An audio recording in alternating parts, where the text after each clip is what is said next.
मधुमक्खियों की कॉलोनियों यानी उनके छत्तों के मुआयने में व्यस्त नितिन सिंह एनवायरमेंटल बायोटेक्नोलॉजी के जानकार हैं। जर्मनी और इसराइल में मधुमक्खियों की बीमारी के उपचारों पर शोध करने के बाद वो 2015 में अपने गृहनगर लखनऊ लौट आए। इलाके को उनकी जरूरत भी है।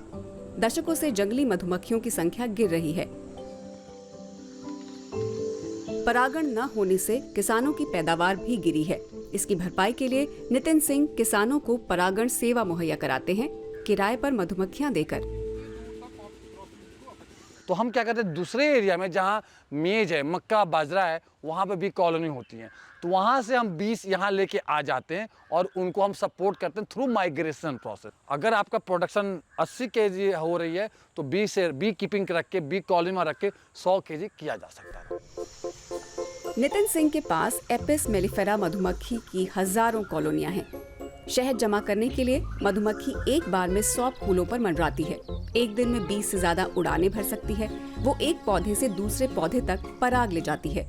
उसी से फूलों, सब्जियों और फलों का पॉलिनेशन यानी परागण होता है। उनका एक ही उद्देश्य है, खेतों की मदद। जंगली मधुमक्खियों की तरह नहीं, जो खेतों के अलावा जैव विविधता को भी लाभ पहुंचाती हैं। लेकिन तमाम किस्मों की मधुमक्खियां कम हो रही हैं। उसकी एक प्रमुख वजह है। हानिकारक कीड़ों को मारने के लिए कीटनाशकों का इस्तेमाल करते हुए हम फायदेमंद कीड़ों को भी मार देते हैं।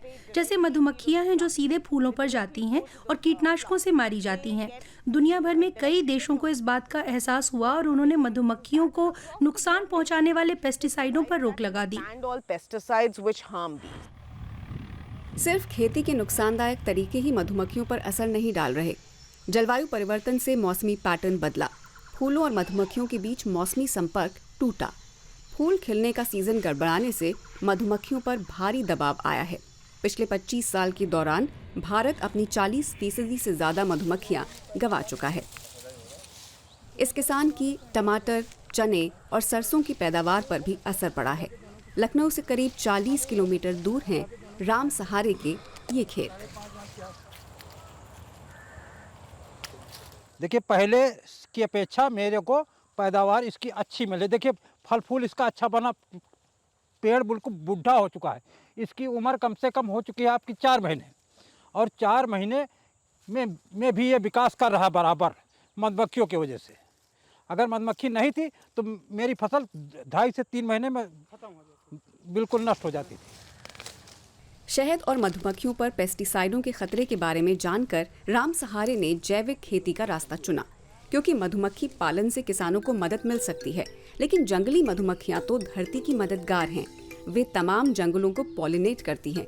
सुरक्षा की तत्काल जरूरत वाली दूसरी प्रजातियों को जीवित रहने में भी मदद करती हैं।